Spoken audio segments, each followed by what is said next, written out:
Hi, I'm Lisa Faulkner and I'm going to show you my top tips for cooking a turkey. I'm using a turkey crown. This is about a 2 kilogram turkey crown.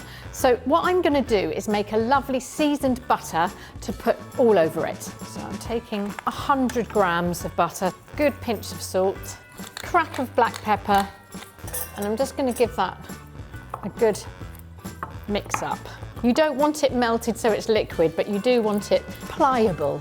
And what I think a really good tip here is to take this and put this on your turkey the night before and leave it in the fridge covered in butter. I'm using a fresh turkey. I've always used fresh turkeys. My mum was a bit of a snob about frozen turkeys, but actually they're fine. Make sure it's fully defrosted, and if you are going to do this, then what you're going to have to do is really get some kitchen towel and pat your skin, your turkey skin, so that it is dry, so that the butter will stick to it. Now I'm going to take my butter and just smear it all over the top. Lots of people brine turkeys. You need a great big bucket. I'm only doing a crown, and I have never brined a turkey, and my turkey is always really lovely, and it will also have some stock in there, so it will steam as well as cook in the oven, so it will hopefully keep it lovely and moist. So I've got some chicken stock here, which I'm just going to pour over my veg. What this will do is, as I've said, it will steam the turkey as well as roast it. Pick him up and stick him on the top.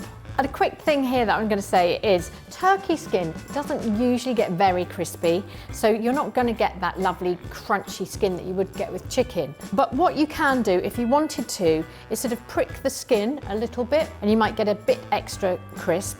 And also all this butter, there will be little crispy bits, and it will brown and it will be delicious. Now, there are many ways of cooking a turkey. This is my way, and we're using a crown. If you had a whole turkey, my top tip would be to take the legs off, put them in with your vegetables, then take the crown and put it on top.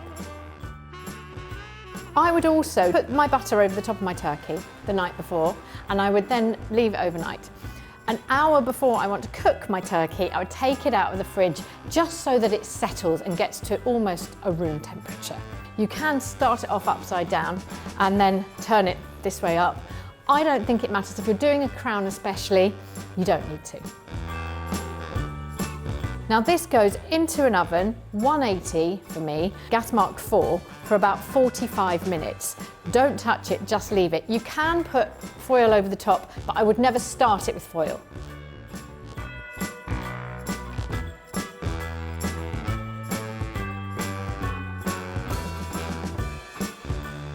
And here we have our beautiful bubbling turkey. The first thing we need to do is check that it's cooked. Best way to do it is with a thermometer. If you can get a meat thermometer, you are laughing. So if you put it in probably to the sort of thickest place, I'm going to do it on this side so that you can see. So anything over 70 is cooked, and you can also see that the juices are running clear. And if you've got those juices running clear, your turkey is cooked.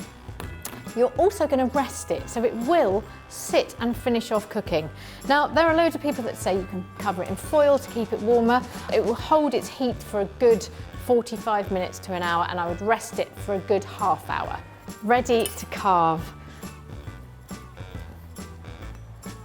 Cut that lovely turkey. And a really good thing to do is just keep it on the bone, because it will just stay moist. And for me, turkey isn't turkey without bread sauce. Don't scrimp on it. A little bit of gravy. And here it is, my perfectly cooked turkey. I can't wait to dig in.